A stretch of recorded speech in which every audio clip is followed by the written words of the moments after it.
Bismillahirrahmanirrahim. Assalamualaikum warahmatullahi wabarakatuh. Alhamdulillahi rabbil alamin. Wabihi nasta'in ala umurid dunya waddin. Wassalatu wassalamu ala ashrafil anbiya'i wal mursalin. Wa ala alihi wa sahbihi ajma'in. قالوا سبحانك لا علم لنا إلا ما علمتنا إنك أنت العليم الحكيم قال رب اشرح لي صدري ويسر لي أمري واحلل عقدة من لساني يفقه قولي فإن أصدق الحديث كتاب الله وخير الهدي هدي محمد صلى الله عليه وسلم وشر الأمور محدثاتها وكل محدثة بدعة وكل بدعة ضلالة أو كما قال رسول الله صلى الله عليه وسلم. Alhamdulillah, pertama-tamanya kita bersyukur kerana dikurniakan nikmat iman, Islam, nikmat kesihatan, dapat kita datang di rumah Allah sama-sama melakukan salat fardu maghrib secara berjemaah. Alhamdulillah. Baik, InsyaAllah pada malam ini kita akan teruskan pengajian tajwid kita. Masih lagi dalam bab mad far'i, bawah tajuk mad lazim. Kita ulang sedikit. Bulan lepas kita dah masuk dah, tapi tak sempat nak habis secara sempurna. Jadi kita ulang sedikit daripada awal insya-Allah supaya kita sama-sama ingat. Sebab mad lazim ni dia ada empat bahagian bawah dia. Penting juga sebab mad lazim ni banyak juga dalam Al-Quran. Nanti kita tengok jenis dia sama-sama. Kita tengok cara baca yang betulnya bagaimana, supaya nanti bila kita baca Al-Quran tiada lagi kesalahan dalam bacaan kita insya-Allah. Baik, pertamanya adalah mad lazim ni adalah hukum yang berlaku bila mad diikuti oleh sukun yang lazim. Dan bacaan ini perlu dipanjangkan. Mad lazim walaupun ada 4 bahagian, tetapi empat bahagian ni kadar mad dia semua sama, iaitu 6 harakat. Dia tak boleh kurang daripada tu. Tak boleh 4, tak boleh 2. Mesti 6 harakat. Apa-apa jenis mad lazim. Okey, kita tengok jenis dia apa dia. Yang pertama sekali ada mad lazim kalimi muthaqqal. Ada mad lazim kalimi mukhaffaf. Ada mad lazim harfi muthaqqal dan harfi mukhaffaf. Nanti kita tengok satu-satu bagaimana. Setiap jenis ini mempunyai ciri-ciri tertentu yang mempengaruhi cara bacaan. Kenapa setiap jenis ni ada ciri-ciri bacaan yang sendiri, sedangkan saya kata tadi semuanya sama 6 harakat. Nanti kita tengok sama-sama kenapa ada perbezaan juga antara empat jenis ni. Okey? Okey, ni yang tadilah saya kata tadi, apa-apa jenis mad lazim pun semuanya 6 harakat. Baik, kita masuk dalam mad lazim yang pertama, iaitu mad lazim kalimi muthaqqal. Baik, pertama sekali, mad lazim adalah apabila huruf mad dan sukun yang lazim dalam perkataan atau kalimah. Kenapa muthaqqal? Kenapa dinamakan sebagai muthaqqal? Kerana huruf selepas huruf mad adalah huruf yang bertanda syaddah atau sabdu. Maksudnya ciri-ciri yang pertama nak kenal dia adalah mad lazim kalimi muthaqqal, dia ada sabdu. Yang macam 3 ke atas tu lah, ada sabdu di situ. Baik, kenapa dinamakan mad lazim? Maksudnya kenapa dikata huruf mad dan sukun yang lazim? Baik, kalau tengok mouse saya ni, kan ada huruf mad alif dekat sini yang ada berudu dekat atas dia, berjumpa dengan huruf qaf yang bertanda sabdu. Kenapa dia kata mad dan sukun yang lazim? Mana sukunnya? Mana huruf yang sukun? Sebenarnya dari sudut tulisan tak ada sukun dekat sini, tapi dari sudut bacaan ada. Maksudnya apa? Huruf yang bertanda sabdu sebenarnya terdiri daripada dua huruf, iaitu contoh kat sini huruf qaf bertanda sabdu atas. Sebenarnya dia adalah qaf qaf. Qaf yang pertama sukun, qaf yang kedua baru bertanda fathah ataupun baris atas. Jadi sebab tu dia kata huruf mad dan sukun yang lazim. Maksudnya ada baris sukun kat situ, cuma dah diganti dengan baris syaddah atau sabdu. Jadi kena ingat tu, huruf yang bertanda sabdu sebenarnya adalah dua huruf. Tapi huruf yang samalah. Kalau qaf bertanda sabdu, maksudnya huruf yang sebenarnya adalah qaf qaf. Huruf lam yang bertanda sabdu sebenarnya lam lam. Begitu dari sudut tulisan yang sebenarnya. Tapi dari sudut rasam ataupun dalam Al-Quran dia tak tulislah dua huruf, diganti dengan syaddah. Sebab tu kalau kita tengok dalam surah Al-Fatihah pun ada mad lazim kalimi muthaqqal. Kita ambil contoh yang paling mudah lah, yang selalu kita baca, surah Al-Fatihah ayat yang terakhir sekali, ghairil maghdubi alaihim waladdallin. Sebab tu kalau kat situ dia panggil sebagai tawallud, maksudnya huruf lam tu kita kena ada pause sedikit, tapi sedikit je. Maksudnya kita berhenti sekejap, bukan berhenti bacaan, kita punya lidah tu tahan sikit. Waladdallin,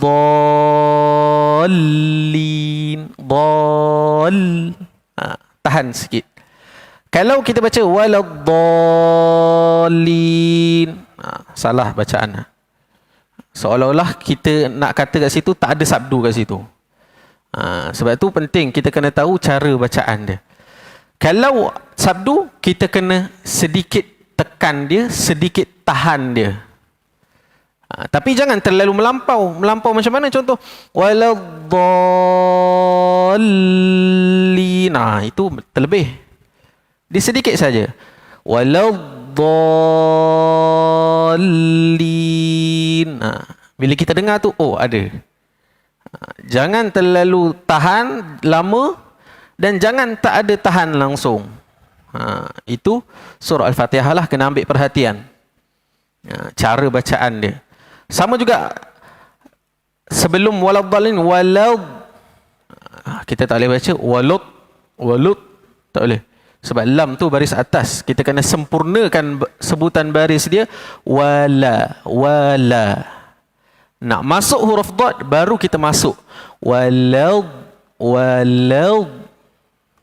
Kalau kita baca siratal ladzina an'amta alaihim ghairil maghdubi alaihim walad. Biasa orang kita baca tu waladdall. Baris fathah dekat situ jadi tidak sempurna. Kita kena sempurnakan baris fathah pada lam itu dulu. Waladdallin.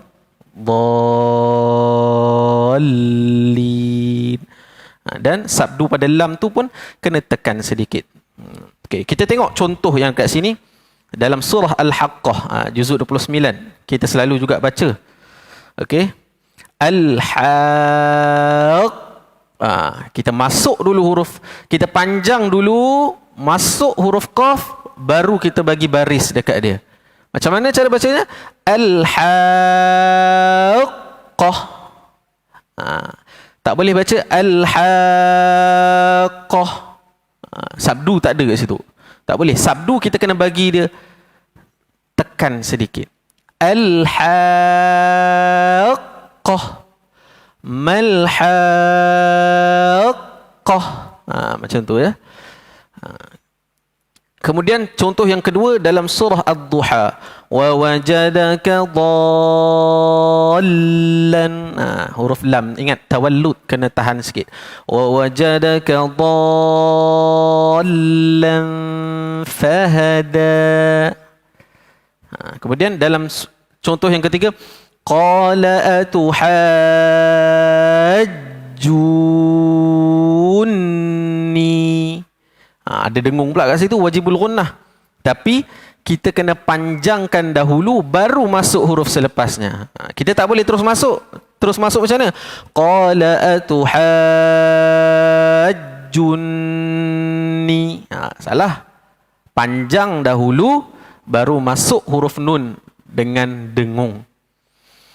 Qala atuhajjunni fillahi wa qad hadan.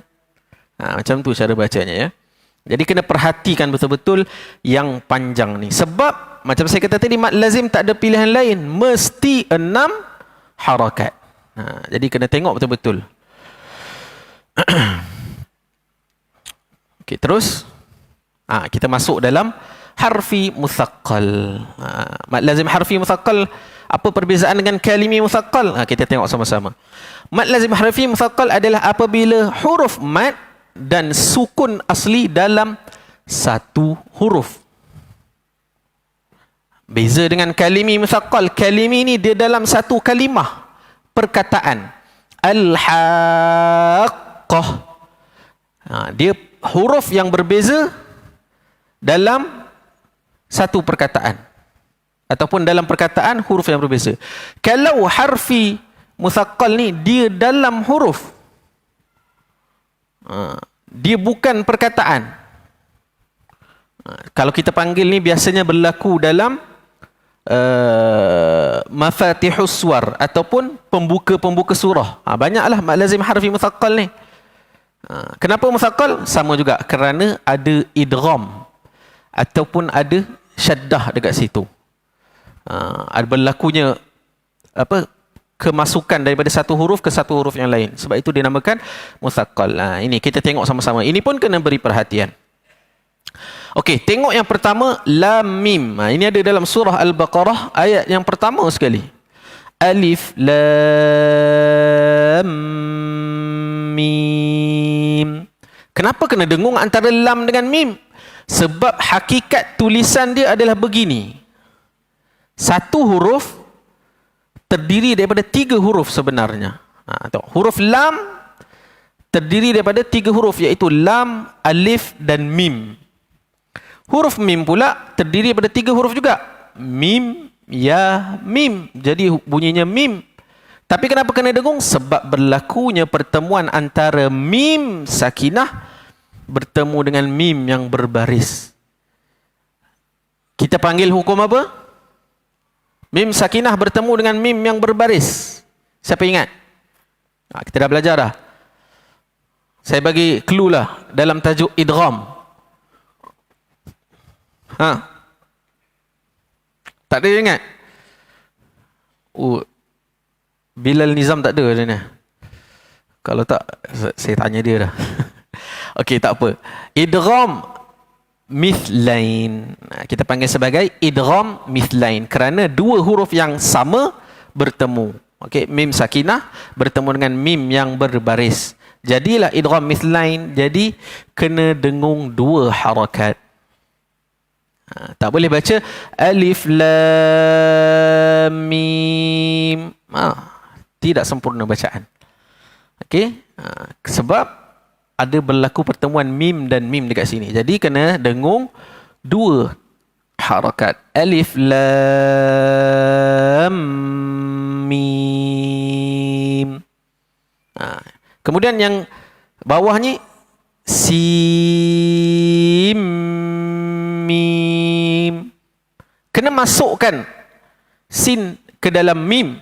Kita tak boleh baca kalau sempurna ayat yang sempurna dia tasim mim. Kita tak boleh baca tasin mim. Tak boleh. Sebab kat situ ada nun sakinah bertemu dengan mim. Kita panggil sebagai idgham ma'al gunnah. Ya waw mim nun. Nun sakinah bertemu dengan mim, idgham ma'al gunnah. Jadi kita kena dengung.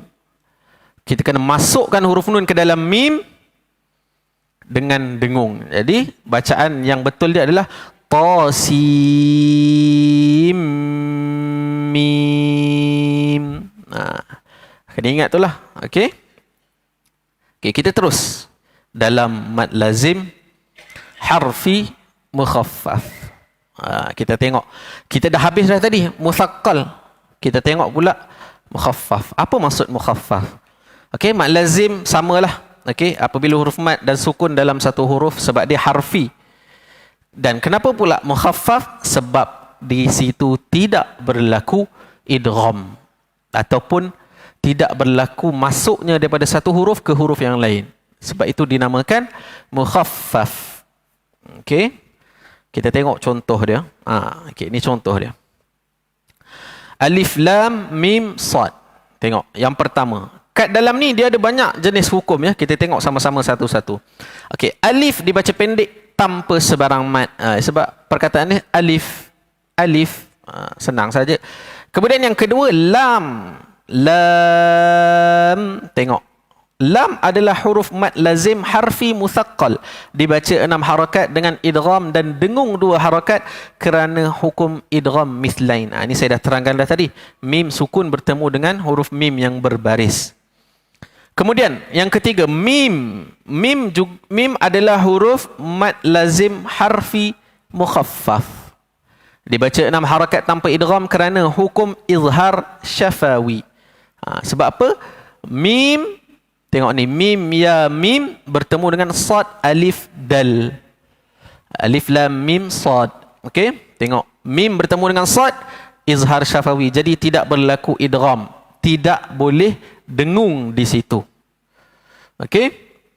Dan yang keempat, sad adalah huruf mad lazim harfi mukhaffaf. Dibaca 6 harakat tanpa idgham dan diakhiri dengan qalqalah kubra kerana sifat huruf dal yang sukun. Ini.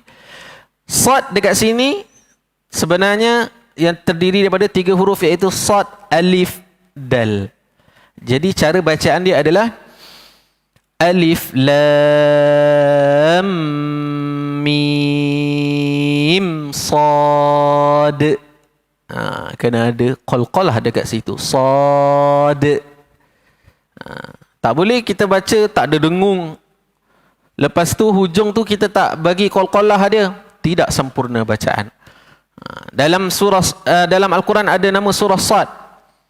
Kan? Kalau kita dengar orang baca Sad.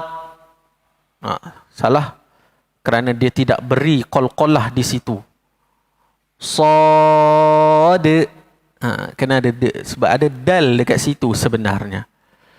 Okey? Sad. Kalau yang ni alif lam mim sad. Okey, kena ingat ya, mim antara mim dengan sad ni tak boleh dengung pula. Kan? Mim sad. Salah juga. Sebab kat situ kena izhar syafawi, tak boleh dengung. Mim bertemu sad mana boleh dengung. Itu pun kena ingat juga. Okey? Macam mana ni nak tahu macam mana nak biasakan baca? Macam mana tak nak buat kesalahan? Macam saya pernah kata sebelum ni lah, tips nak baca Quran tak ada salah ni, tips dia satu je, banyakkan membaca. Lagilah kalau mula-mula nak baca Al-Quran kan, kalau rasa banyak salah tajwid, kena bertalaki. Okay? Al-Quran ni memang kena bertalaki. Kalau kita baca seorang-seorang pun dalam keadaan kita tak belajar, kita buat kesalahan, tak ada orang tegur, kita akan buat kesalahan tu sampai, kalau kita tak belajar sampai matilah kita buat kesalahan tu. Sebab tu penting Al-Quran ni talaki. Kan ada orang tanya, Ustaz macam mana nak dapatkan lahjah Arab tu? Sebutan huruf ra tebal tu nak dapat macam mana? Kena talaki. Kalau guru tu tegur, dia akan tunjuk cara bacaan. Kita tengok mulut guru tu, macam ni cara baca huruf ni, huruf ni, huruf ni. Kalau dalam bahasa Inggerisnya dipanggil sebagai autodidak. Lama-lama kita akan belajar sendiri. Itu keistimewaan Al-Quran. Banyak membaca, walaupun banyak buat kesalahan, orang tegur, kita betulkan, kita akan jadi pandai sendiri. Lama-lama kita dah tak ada kesalahan. Kalau ada kesalahan pun kesalahan yang tanpa sengaja lah. Maksudnya kalau baca satu surah tu, contoh surah Ad-Duha tu, bolehlah baca tanpa kesalahan. Tak adalah bila kita baca tu, bila kita orang tolak kita jadi imam tu, kita tak yakin. Tak bolehlah baca surah Al-Ikhlas pun takut ni. Betul ke tajwidnya? Susahlah kalau macam tu. Jadi baca Al-Quran ni nak tak nak, tidak boleh tidak. Dalam bahasa Arab dia la budda. Tidak boleh tidak, kena baca. Kan?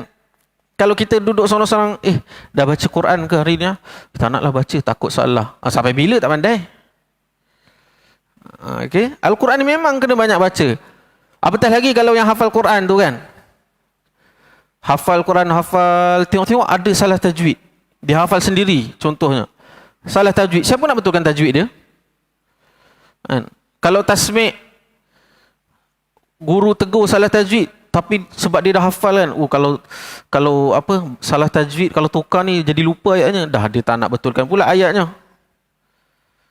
Walaupun hafal Quran tu, tajwid banyak tu ngalang pula, tak guna juga. Kan? Warattilil Qur'ana tartila. Allah suruh baca dengan tartil ataupun dengan bertajwid. Banyak orang sekarang dikejar dengan lagu. Baca Quran kena sedap. Laisa minna man lam yataghanna bil Quran, kata mereka kan. Tidaklah di kalangan kami orang yang tidak melagukan Al-Quran. Dia pun kejar lagu. Nak tiru syekh sana, nak tiru syekh sini. Kan? Tajwid tu langgang. Tak boleh juga macam tu. Kan? Dalam Quran ni kita kena tajwid dulu. Tajwid dulu. Betulkan tajwid dulu. Bahkan kalau nak belajar qiraat pun, kena tajwid dulu. Ibaratnya tajwid ni ibu dia. Qiraat ni barulah cabang-cabang dia, banyak cara bacaan dia. Tapi tajwid asas dia sama je. Bila kita dah mahir tajwid, baca Al-Quran tu auto sedap jadinya. Betul. Kan? Kita bila tajwid tu tepat kan, semua dengung cukup, panjang cukup, sifat huruf, lahjah Arab pula. Sedap tu datang kemudian. Kita tak adalah nak macam Imam Mekah ke, lain lah. Yang penting kita baca tu kita rasa, okey, bacaan aku puas hati. Sekurang-kurangnya macam tu. Kita nak sampai tahap orang baca kita boleh detect, okey, ini hukum ni, ini hukum ni. Ini dengung, ini tak dengung. Ini dia salah ni, kenapa dia tak dengung? Ni salah, kenapa dia tak baca qalqalah? Sampai macam tu. Macam mana nak dapat tu? Banyakkan membaca. Kan, saya pernah jumpa nenek-nenek kan. Dia tak hafal Quran pun. Tapi bila kita baca Quran depan dia, dia boleh sambung hujung dia. Contohlah kita baca fas'alu ahla dzikri in kuntum. Dia sambung dah la ta'lamun. Macam mana nenek-nenek boleh hafal ni? Biasa baca, orang nampak. Banyak membaca secara tak langsung. Ada dalam kepala. Kan kalau contoh imam baca salah. Nenek-nenek atau atuk yang biasa baca, betul ke ayat ni? Sedangkan tak pernah hafal Quran pun. Tapi sedap sebab banyak membaca. Kan sampai ada yang sebulan sekali khatam Quran. Bacaan makin lama jadi makin baik. Bahkan secara tak sengaja boleh terhafal pula. Jadi Al-Quran tu memang macam tu. Kena sentiasa baca. Kan? Sampai Nabi pun janji kan. Al-Quran yang akan datang syafi'an li ashabi. Al-Quran akan beri syafaat kepada ahlinya. Macam mana jadi ahli Quran? Kena banyak baca Quran lah. Kena amalkan isi kandung Al-Quran. Dah jadi ashab Al-Quran ataupun ahli Al-Quran. Mudah saja. Bukan semestinya kena hafal. Kena hafal dulu. Kalau zaman-zaman dulu lagi lah, banyak hadis palsu kan. Orang hafal Quran boleh tarik ahli keluarga masuk syurga. Dulu-dulu kan. Ada yang kata boleh tarik 7 orang masuk syurga. Mudah. Sedangkan syurga tidak semudah itu kan. Berapa ramai orang hafal Quran lupa. Berapa ramai kes orang yang hafal Quran dia culture shock bila pergi universiti, terpengaruh dengan rakan. Jadi yang penting bacaan Al-Quran tu kena betul dulu. Okey. Melalut pula begini, tak apa, itu peringatan untuk diri saya juga. Okey, peringatan untuk diri, peringatan kita sama-sama lah. Okey, insya-Allah sama-sama. Okey, ni contoh yang kedua. Kaf ha ya ain sad dalam surah Maryam. Kaf adalah mad lazim harfi mukhaffaf sebab dia tidak berlakunya dengung atau idgham di situ. Dia satu huruf je. Kaf. Kaf. Kenapa ada fa pula belakang tu? Sebab hakikat tulisannya adalah kaf alif fa. Kaf. Huruf ha. Dua harakat je lah ha dengan ya ni sebab dia tak ada tanda panjang tu. Kaf ha ya ain. Huruf ain mad lazim harfi mukhaffaf. Dibaca 6 harakat tanpa idgham tetapi dengan ikhfa hakiki. Okey. Ain kena dengung. Sebabnya nun sakinah bertemu dengan huruf sad. Kena dengung. Ain sad. Kenapa dipanggil harfi mukhaffaf juga? Kenapa bukan harfi muthaqqal? Sebab kat sini tidak berlaku idgham. Ini bukan hukum idgham ni. Ain sad nun bertemu sad bukan hukum idgham. Hukum apa? Ikhfa hakiki. Nun sakinah bertemu dengan huruf sad. Ain tapi tetap kena dengung dua harakat. Ain sad. Macam tu ya. Panjang sikit lah. Jadi kena ingat sebelum nak baca surah Maryam ni tarik nafas dulu. Okey. Kaf ha ya ain sad. Okey, insya-Allah. Okey, terus kita masuk dalam kalimi mukhaffaf. Iaitulah mad yang berlaku apabila huruf mad bertemu dengan sukun dalam satu perkataan tanpa idgham. Kena ingat tu, mukhaffaf maksudnya tidak berlaku idgham di situ. Kalau muthaqqal ada berlakunya idgham, iaitu memasukkan huruf yang pertama ke dalam huruf yang kedua. Itu maksud idgham. Kita tengok contoh dia sama-sama. Mad lazim kalimi mukhaffaf ni ada satu perkataan, tapi perkataan tu ada banyak jugalah dalam Al-Quran. Contoh perkataan yang pertama adalah al-ana. Al-ana. Tengok huruf mad bertemu dengan sukun, yang huruf yang berbaris sukun dalam satu kalimah. Cara bacanya apa? Panjang sahaja tanpa dengung. Kena ingat ya, syarat dia kena panjang 6 harakat dulu baru boleh baca huruf selepasnya, iaitu huruf lam yang berbaris sukun tu. Kena panjang dulu. Al-ana. Tak boleh tak boleh terus masuk. Al-ana wa qad kuntum bihi tasta'jilun. Yang bawah tu pun sama perkataan dia. Al-ana. Sama juga. Okey, perkataan yang sama. Okey, mudah saja kalimi mukhaffaf ni. Okey, yang perlu diingat tadi harfi muthaqqal, kalimi muthaqqal. Sebab kat situ ada berlakunya kemasukan huruf pertama ke dalam huruf kedua, ada pula yang kena dengung. Itu kena ingat. Okey. Okey. Okey, secara apa maksudnya? Maksudnya nak katanya kita dah habis dah belajar bab mad. Ini dia punya ringkasan lah, conclusion, kesimpulan. Kita buat dalam bentuk pokok. Kenapa pokok? Tengok. Asas dia semua-sama iaitu mad tabi'i ataupun kita panggil sebagai mad asli. Okey, boleh nampak ya? Okey, ini dalam bahasa Arab lah, saya ambil daripada kitab Al-Mufid fi Ilmi Tajwid.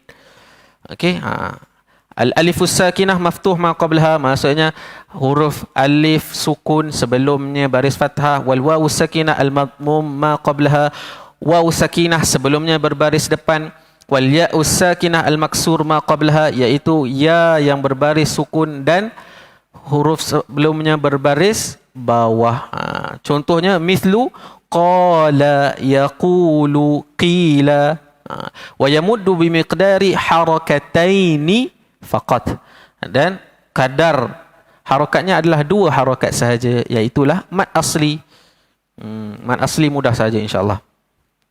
Okey, kemudian kita buat ulang kaji sedikit lah secara ringkas. Kita dah belajar juga mad muttasil al-wajib ataupun kita panggil sebagai mad wajib muttasil. Apa dia mad wajib muttasil?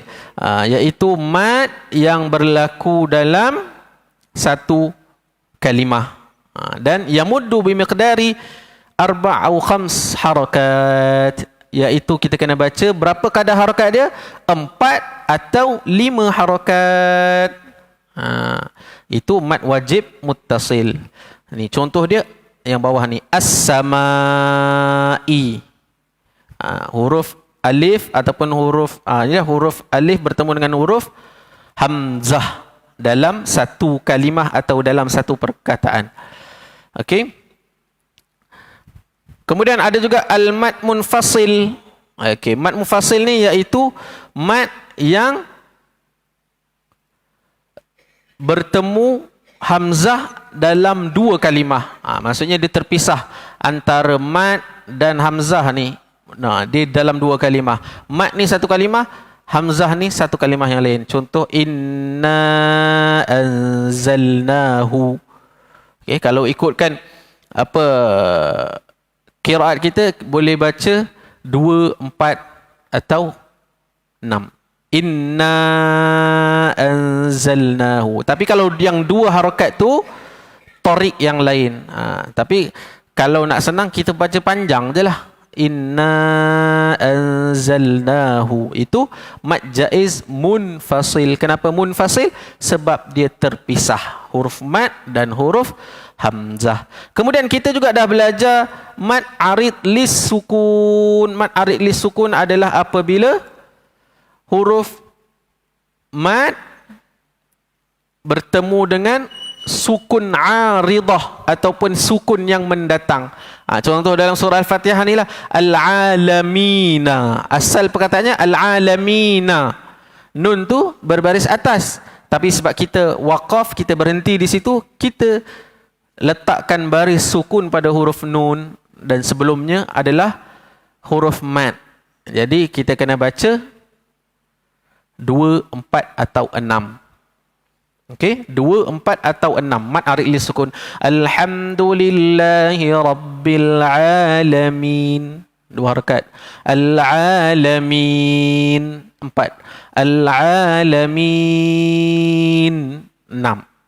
Tetapi kalau kita nak baca dalam satu majlis ataupun dalam satu-satu masa, kalau boleh konsisten. Maksudnya apa? Kalau kita dah baca mad arid lis sukun ni 2 harakat, kena baca 2 harakat sampai habis. Salah ke kalau baca beza-beza? Tak salah. Cuma kita yang tengok ni kurang, orang kata apa? Kurang sedap lah. Kan? Alhamdulillahi rabbil alamin. 2 harakat. Tiba-tiba Ar-Rahmanir-Rahim. Panjang pula. Tidak salah untuk beza-beza. Cuma kalau boleh lebih elok konsisten, nak baca 2-2 semua, 4-4 semua, 6-6 semua. Okey, itu mad arid lis sukun. Ataupun dalam mad arid lis sukun juga ada namanya mad lin. Iaitulah huruf mad yang berbaris sukun sebelumnya berbaris fathah. Dalam yang senang mudah kita tengok dalam surah Quraisy lah, liilafi Quraisy. Boleh juga nak baca 2, 4 atau 6. Okey, sama macam mad arid lis sukun. Okey, kemudian kita dah belajar juga mad badal. Okey, mad badal dalam qiraat kita Hafs an Asim mudah saja. Kenapa mudah? Sebab dalam qiraat kita hanya baca 2 harakat sahaja. Contoh perkataannya amanu. Amanu. Mudah saja. Kita tengok pun tahu dah. Oh, ni 2 harakat je. Senang saja nak baca. Okey? Nampak kat sini pun tulis maddul badli yamuddu harakataini inda hafsin. Mad badal dibaca dengan 2 harakat sahaja madnya di sisi Hafs an Asim. Iaitulah qiraat kita lah yang selalu kita baca. Okey, kemudian kita dah belajar juga mad lazim. Ni yang atas ni semua mad lazim. Jelas sekali. Mad lazim. Okey, mad lazim kita dah belajar dah tadi 4 jenis mad lazim. InsyaAllah ya semua ingat. Kita panggil ini sebagai syajaratil mudud, pokok mad. Okey. Kita dah habis dah mad, tapi tak apa. Dari masa ke semasa kita akan buat ulang kaji sedikit. Saya akan tanya soalan sedikit. Sebab itulah saya harap boleh jawab lah. InsyaAllah ya. Okey. Kita teruskan. Kita teruskan dalam tajuk yang sangat penting. Kita dah habis dah belajar mad. Tajuk ni sangat penting, iaitu makharijul huruf. Apa dia makharijul huruf? Makharij berasal daripada perkataan kharaja. Apa maksud kharaja? Kharaja, keluar. Alhamdulillah. Makharij ataupun makhraj maksudnya adalah tempat keluar. Jadi bila kita sebut makharijul huruf, maksudnya adalah tempat-tempat keluar huruf. Okey? Nah, itu yang pertama, kita kena tahulah apa maksud makharijul huruf, tempat-tempat keluar huruf. Baik, di sisi majoriti ulama qiraat dan tajwid, tempat keluar huruf ni ada 5. 5 rongga. Okey, ada 5 rongga.